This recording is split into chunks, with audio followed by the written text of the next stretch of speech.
Welcome to the rugged world of off-roading. This is the Motorade podcast, where off-roading myths go to die and real performance takes the wheel. You bought a 4x4 with a factory suspension and figured it's ready for the wild, right? Wrong. Today, we're calling out the limitations of stock suspension setups and breaking down what actually changes when you upgrade. From towing and load carrying to handling the weight of your bull bar, winch and roof rack, we'll explore why an upgraded suspension isn't just about a smoother ride, it's about safety, control and capability.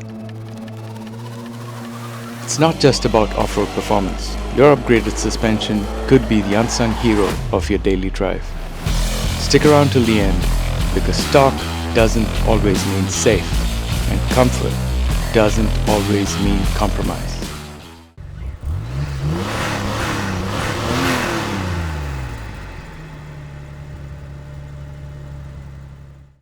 So Clement, we talked about solid axles and how strongly they're built. Now when it comes to independent front suspension or independent all-round, what are the usual durability issues that people face when it comes to lift kits and stuff? Both are extremely reliable, especially nowadays big efforts were made from the factories. So can't say it's like way stronger to have a solid axle.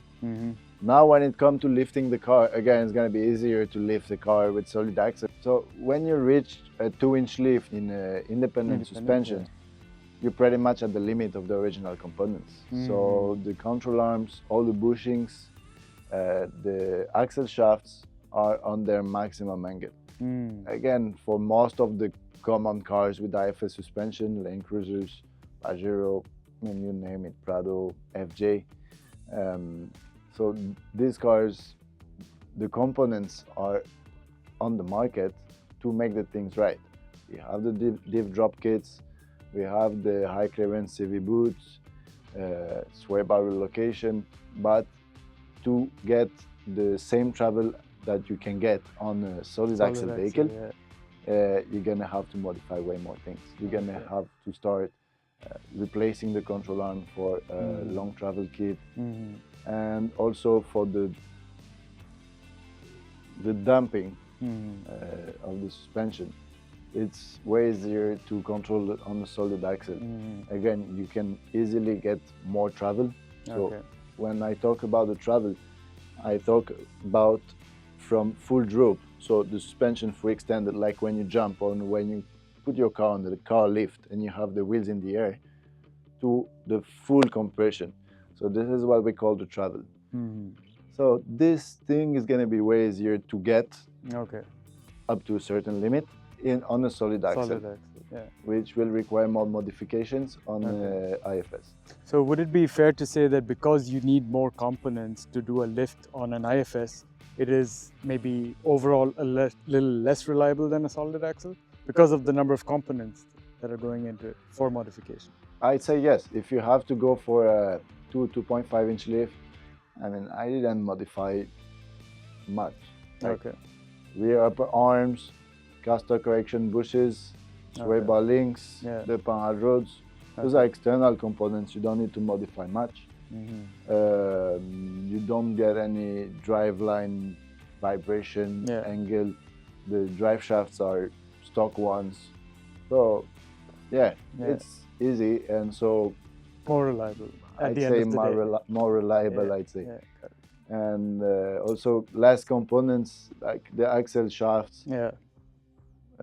This is a common failure on the IFS, especially the lifted ones, especially if you want to get a long travel, because simply you're going to put so much angle on it. Usually they are short compared to a drive shaft, like tail shaft or the front shaft, which are long. So the longer it is, the smaller the angle will be. So the angle between either the transfer case and the shaft, or between the shaft and the different shaft.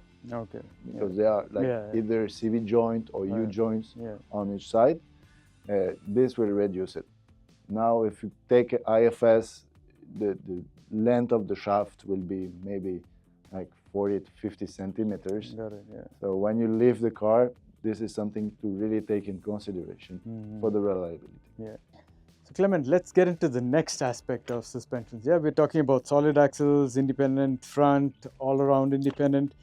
Now, what is the difference in the kind of driver feedback that we get, like the steering feedback or the feedback from the terrain, when it comes to desert and rock? Like what's the difference between these suspensions and the kind of feedback and control? Because at the end of the day, the suspension is supposed to give you better control and stability off-road, right? So, Okay, I'd start with something that you did not mention, is that most of these cars, especially here, are driven on road. yeah. That is something that we need to consider, Yes, of course. especially here in this region. It's not Mhm. like you are in some region in Australia or, Okay. I don't know, you Okay. name it, Europe. You take your car mainly for off-road. Okay. Here we drive our cars Okay. on a daily basis, highway drives, city driving, and starting from the beginning, this is, we already referred to it, it's an old technology. Independent suspension came after that. For Mhm. what? For better comfort and a better control. Yes. Okay, because well, the driver comfort, passenger as well, but let's talk about the driver. Driver comfort will be way better with the IFS suspension. After we're all different and this is, Yeah. it's feelings. If a wheel touch something on independent suspension, the other won't be affected, or very less compared to a They're solid independent axle. at the end of the day. It's the same thing for the steering. Yeah. Considering if you hit both wheels on the solid axles, Mhm. the steering rod attach both wheels together Mhm.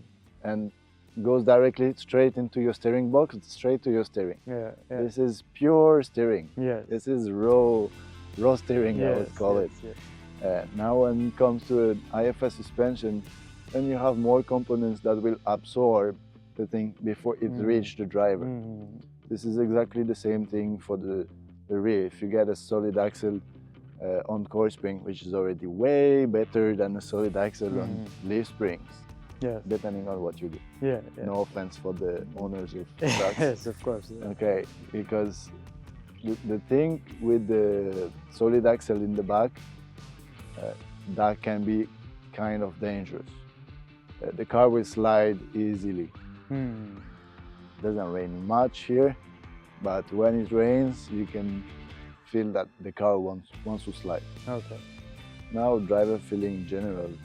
Okay. So basically, the independent suspension was developed to overcome a lot of limitations that the solid axle has. Yes, mostly in terms of comfort and Yeah, comfort. I think there was some safety issues as well. Okay.